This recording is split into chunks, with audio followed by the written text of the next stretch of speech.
I'm going to tell you a quick story here. In my garage, it's going to be like 0 degrees tonight in New York here. I came in here about a half an hour ago, and the temperature I have a heater up there. Temperature set point was 68, and it was like 65 in here. I'm like, oh my gosh, it's just broken. So I ran down to my boiler to make sure the boiler was working, and the boiler was totally up to, it was heated. I turned on another zone in the house just to make sure, and it was fine. I'm like, all right, it's got to be this. I touched the pipe up here. The pipe was hot. So the first thing I thought was maybe the aquastat was broken. So I turned that up, down, nothing. I went on YouTube to look, nothing. Then I looked at the back of the heater, and let me see if I can hold this with one hand. All right, and I noticed there is a run capacitor up here. All right, now luckily I keep extra run capacitors for my air conditioning in the garage, in my basement. So I went up there, I took a look. Actually, I didn't take a look. What I did was I tried to figure out how to take it off, and it's wired right in there. It was very easy, but you got to know how to do it.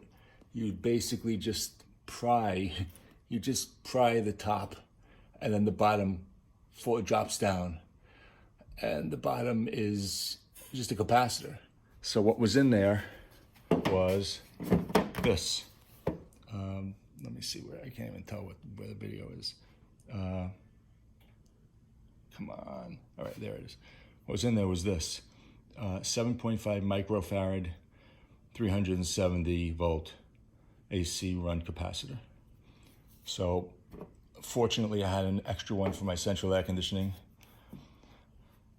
I just unplugged the old one, plugged the new one in. Actually, I didn't shut the power, I just shut the switch over here. And that's it. You do not have to take any screws out, any bolts. I mistakenly pulled out one of the bolts that went all the way through into here. It's about a 5-inch bolt. So I had to put it back, and I was like, stuff started falling down. I lost one of the nuts, fell on the floor. So when it gets a little warmer out, I'll have to figure out, a little warmer out, I'll figure it out. But anyway, just letting you know, hydronic baseboard heat, Modine heater, has a run capacitor. You just pry, put a screwdriver in there, pry the top apart. The capacitor comes down. It's just got your regular connectors. Doesn't matter which goes where. One on the left, one on the right. Throw it back up there, and it worked. I was really glad. And that's it. Like I said, nothing on YouTube. That's the only reason I'm making this.